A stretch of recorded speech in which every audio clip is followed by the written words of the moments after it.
Thank you very much for hanging out for the next 20 minutes. I know it's the end of a long day, so it's 20 minutes of romance. So my argument is quite simple. I'm an entrepreneur, I'm a business person, but I'm also an unabashed romantic. And if there's one thing that this world needs right now, it's more romance. And I believe we can find it and create it in and through business. Now, I'm not talking about office romance, in case that's why you're here for, so not falling in love with your boss. I'm talking about moments of awe and wonder, moments in which our hearts beat faster, that make our adrenaline rush, moments in which we lose control, moments in which we fall in love with everything. But it's kind of hard to be a romantic in this day and age, right? As software is eating our world and robots are eating our lunch, and our economies increasingly look like this. We know that 50% of the world's wealth is in the hands of 1%. We're working more, much more than we did 30 years ago. At the same time, we're suffering from heightened levels of stress at work. We know that new jobs will require emotional, creative, and social intelligence. However, many of us, in fact 30% of employees worldwide, are disengaged at work. Robots are on the rise, and AI and automation, according to many studies, are expected to replace at least 50% of the workforce in the next 10 years.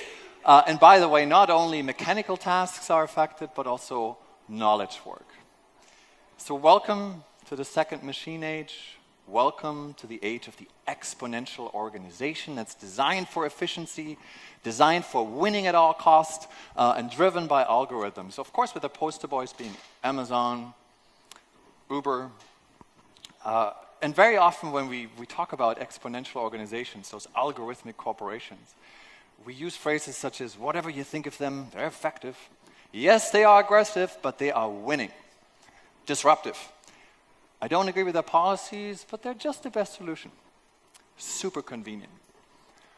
But, algorithms, of course, are not free of flaws, right? There's some issues with machines. So if you were thinking that many of the Donald Trump's Twitter followers were unthinking robots, well, it's because they are. Turns out many of them are bots. Then you've probably seen Microsoft's Tay chatbot, which suddenly began to tweet obscene, offensive, racist tweets. Uber introduced surge pricing in the middle of the Sydney hostage crisis because of heightened demand. It was the right thing to do because the algorithm told it so. And then lastly, Facebook inserted a picture of this 4-year-old girl in one user's annual review. However, the problem was that the girl had died that very year. And the user, Eric, called it inadvertent algorithmic cruelty. So we see that algorithms are free of compassion. They're doing things right, but they don't necessarily do the right thing. They're not compassionate. They don't have ethos. And as always, wisdom from a James Bond movie where he says, a license to kill also means the license not to kill. So what does it mean for human beings to live in these algorithmic corporations? We're already expected to be flawless, consistent productivity machines. And increasingly, we're competing now with smart machines, which in turn turns us into smart machines. And we are now applying the principles of optimizing, maximizing, quantifying, not just to our work, but actually to our very selves. So it's no surprise we're seeing startups such as Self-Hackathon.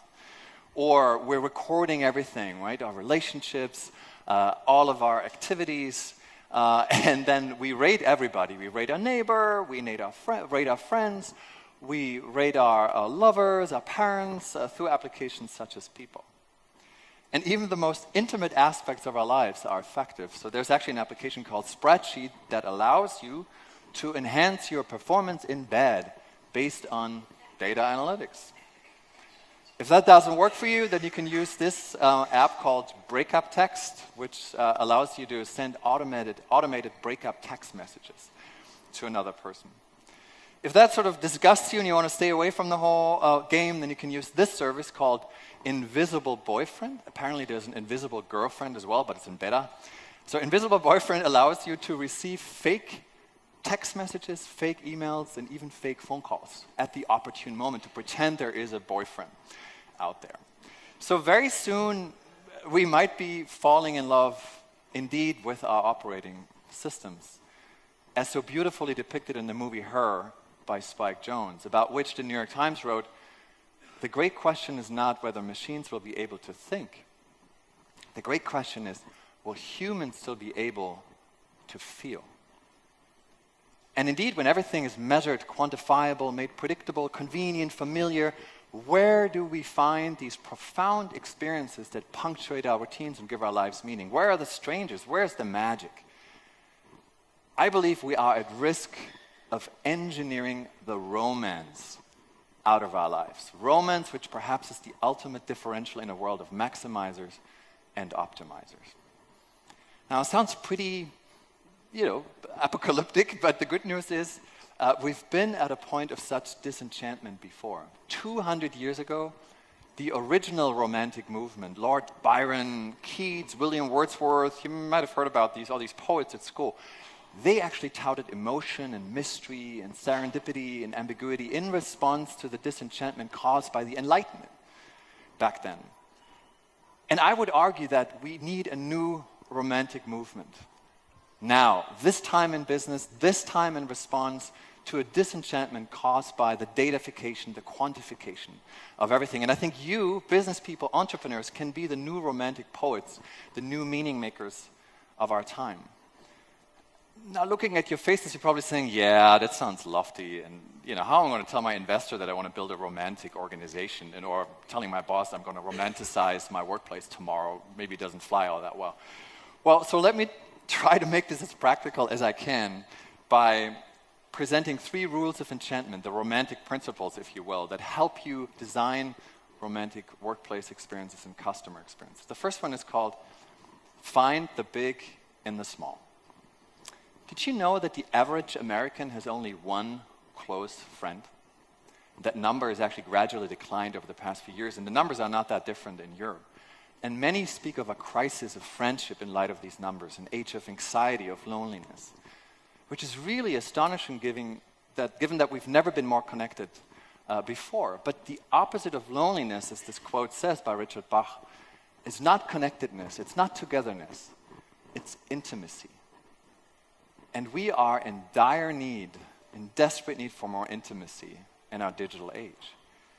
And I think we are seeing emerging customer and workplace experiences that are catering to this sense of intimacy. For example, there's a renaissance of dinners, right? Here at the Next Web, but elsewhere as well. Bringing together strangers, breaking bread, and having an authentic conversation. There's actually a series in the US called Let's Have Dinner and Talk About Death, which is a very unlikely invitation for a dinner party. So strangers meet and have a very vulnerable conversation about the dignity of a good death. And the need for intimacy might also explain the rise of co-working, co-living spaces, from Common in New York all the way to Podshare co-living in Los Angeles, right? It's collective intimacy experienced with strangers, and that's also why we go to conferences. That's why conferences are so popular. The Next Web, other conferences, right? It's sort of this unexpected, serendipitous moment. We're meeting strangers and we're experiencing collective intimacy. And then there's this social experiment run by my friend Priya Parker in New York. She calls it I Am Here Days. And the way it works is she and her husband, they bring together 10 friends one Sunday a month to explore a neighborhood of New York City. And the rules are, skip all your digital devices, and you have to commit to spending 8 hours together nonstop, which is incredibly hard, including all the inevitable boredom that is unfolding, right? And the assumption is if you spend 8 hours together nonstop, you actually build more intimacy, more meaningful connections than when you spend 8 times 1 hour. Right? So if you're thickly present rather than thinly distributed, efficiently distributed.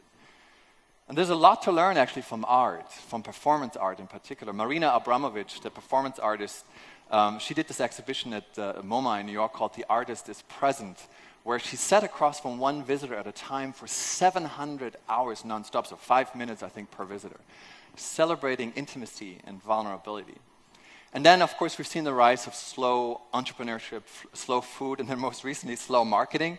There was just an ad by Ron Seal that literally showed paint dry over, 10 minutes or so. Not all of the users liked it, as you can see from Chloe's tweet. Not everybody was excited about it.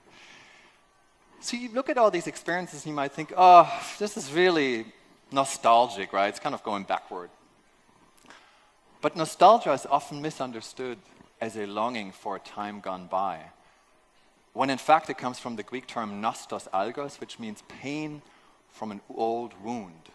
And it describes an aching for something profound, something existential, essential that we have forgotten in our connected age. And I think that's exactly what brands like Moleskine are catering to, the emptiness amidst all the abundance.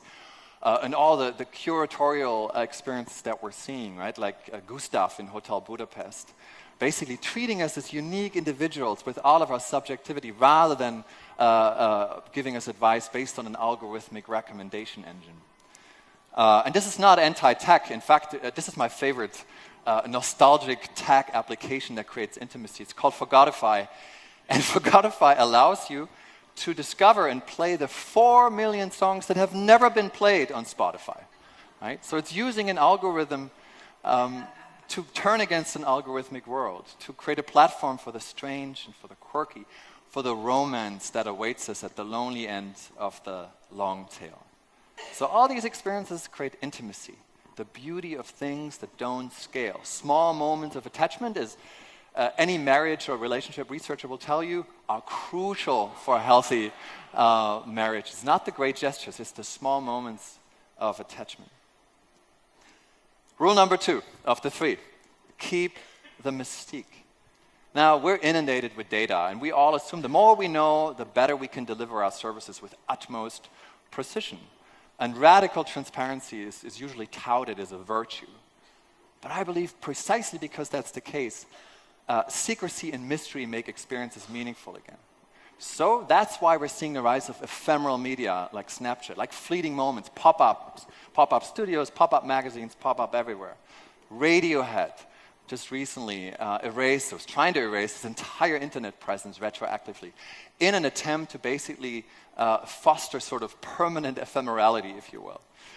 In Boston, there's an experiment called raining poetry. And if it rains, for a few minutes you see poems inscribed on the sidewalks, and then they go away again. And then there's Birchbox, surprise boxes, right, that sort of deliver you products to your home. But you know what? It doesn't really matter what is in these boxes. The secret is the product. And the same is true for Secret Cinema. It's a startup in the UK that's expanding now that offers so-called mystery screenings. So it's bringing together thousands of people without disclosing the movie they're going to show, and they reenact it in an immersive way. And here, too, it doesn't really matter what the movie is. The secret, the mystery, is the product. And then, of course, there's secret suppers. There's even a startup in New York, Prime Produce, that holds meetings in the dark.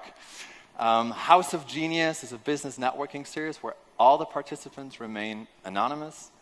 Then secret rooms are sort of the latest thing in Silicon Valley. Every startup office has a secret room now. And in fact, secret societies are also something that we're seeing are on the rise. Etsy, for example, has a ministry of unusual business whose sole mandate it is to inject otherness and strangeness into the everyday workplace. And then there's Traces, an app that lets you hide messages in the real world for your friends to find. So it's a new category, if you will, that's called mystery messaging. So making the familiar strange again, playing with multiple identities, commuting between worlds, those are quintessential romantic traits. But interesting enough, they're also the characteristics of AR and VR. And you could probably argue that virtual reality is the new romantic technology, intimacy-inducing, empathy-building, the new romantic technology of a new romantic age. And it's no coincidence, I believe, that Google, when it launched its VR platform, named it Daydream, like really hearkening back, if you will, to the language and to the philosophy of the Romantics. So last year I came across a report by the brand agency Landor, and it said, TMI, too much information is the new paradigm of doing business. I could not disagree more. Not enough information. NEI is far more effective. Knowledge might be power, but not knowing, mystery, is the much more powerful experience. That brings us to the third and the last of the rules of enchantment. Suffer a little. Now, if you've ever been in love, you know that you have skin in the game. It's not always beautiful. It's not always convenient. There's a dark side to it, and you suffer a little. But that is so counter to the way we usually design our workplace and customer experience, which are all designed for instant gratification, comfort, and convenience, right? With the pinnacle being Amazon delivering everything that we could possibly desire via drone to our doorsteps in the near future. And yet, at the same time, why is it that we camp out in front of Apple stores waiting for a new product for days and nights? Why is it that we climb up the mountaintops of the Alps seeing the leading bikers of the Tour de France fly by in 10, 15 seconds? Why is it that more than 55,000 people embark on this annual pilgrimage to the Black Rock Desert in Nevada to celebrate Burning Man, basically a week of radical self-expression and losing control? So if you ask an evolutionary psychologist, he will say that it's because our brains are still wired for the Stone Age. We're still looking for these existential, life-threatening events that give our lives meaning, that make us feel come alive. However, we have all but banned them from our modern domesticated societies, thank God. But we need these experiences to have meaning in our lives. So what do? Well, we go bungee jumping, skydiving, run ultra marathons, or we go to IKEA. IKEA has perfected the art of suffering, right? It has really perfected the art of frustration. If you've ever been in a IKEA parkour, it's like the seventh circle of hell, and if you're like me, you try to self-assemble a Billy or Oslo clip-on piece of furniture, it's an exercise in sacrifice, a reminder of your own existential incompetence. And the same principle of frustration applies, by the way, to all loyalty programs, frequent flyer miles. You really never cash in. It's never about instant gratification. It's all about permanent unfulfillment, which really is a romantic principle if you think about it. And then there's this club, The Box, in New York. Really interesting. It's been quite hip for a few years, which is very hard in New York. And I heard the founder, Randy Weiner, speak at a conference, and he was asked about the success factor of The Box. And he said, it's actually very simple. We study very, very carefully what our customers want, and then we do the exact opposite. So which means in the case of The Box, if you buy the highest priced ticket, you end up in the kitchen doing dishes. That means suffering a little bit. That's a violation of your expectation. That creates meaning. And that, by the way, is also the principle of any viral marketing campaign. Look at the Ice Bucket Challenge. Suffering a little bit, like a violation of a mental model that you can then share and connect with a greater purpose. So for us romantics, nothing is more terrifying than a life of ease and comfort and convenience, right? The more we sacrifice, the more we belong, the more meaningful the experience. So make your customers suffer. Let them wait. Frustrate them. And reap the ultimate reward, which is the desire intact, the thrill not gone. So those were the 3 rules of enchantment. Find the big and the small, keep the mystique, suffer a little. And I really do believe that we are on the cusp of a new romantic era where a different set of qualities of virtues is becoming important versus the smart connected age. So it's ephemerality, it's serendipity over predictability, it's thick, meaningful experiences instead of lean, efficient transactions, fluid identities over one single narrative, subjectivity, emotion, and the unquantified self over the quantified self.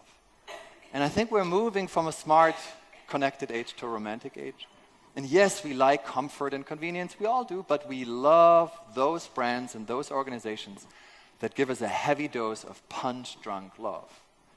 And that's really at the core of human business, not just doing good, feeling good, but feeling more. Because what machines can't buy are these 4 things: character, ethos and moral integrity, acumen, which is really quick judgment based on intuition. Intuition is, if you will, preemptive knowledge. It's always faster than knowledge. Spirit, which is imagination, meaning, and hope. And of course, heart, passion, and compassion. And if you want to build a beautiful organization, I built this really beautiful 2x2, of course, as a consultant. I think it's right there. You know, you really have to embrace maybe the most inefficient quality of all, which is love. And fight for your right to romance. And yes, I believe there is an ROI of romance. First one is innovation. If you really want to be innovative, I think you need romantics in your organization. You need the ability to imagine an entirely different world, that another world is possible. And if you want customers to truly love you and not just appreciate you, you have to give them more than just solutions to problems. Same with your employees. Maybe perks and compensation is not enough. Add some drama, some mystery to the mix. But honestly, ultimately, I think the biggest ROI of romance is more romance. Because I think it's a human right. So as entrepreneurs, as business people, let's use data not just to demystify, but to mystify. Let's not just design for convenience, but for friction. And let's not just create things that are more useful, but also more beautiful. Because we romantics, we don't have answers to all of our questions. We don't solve all of our problems. We don't even want to cure all of our pain. We just want to feel more. And business is our ultimate adventure. So I want to leave you with a precursor of Nike's Just Do It, William Wordsworth's romantic poets, to begin. So I think you have to build romantic muscle tomorrow in your organization. How do you do that? Well, first of all, you can apply these 3 rules of enchantment and just see what happens, maybe in small pockets of your organization. Further, you can apply to the Business Romantic Society, which is a secret society, of course, that I founded with secret gatherings all over the world. So apply, send me an email. You may be approved. And then lastly, I think I would just like to encourage you to use the term romance in a different way. So often in meetings or in organizations, people say, oh, you're romantic, or you're romanticizing this issue. Well, good. I think that's a really positive quality. It's integral, I think, to any thriving business. I'm an entrepreneur, I'm a business person, but I'm also an unabashed romantic. And I do believe that the world will be a better place if we had more romance in our lives. And I believe we have to find it and create it in and through business. Thank you very much.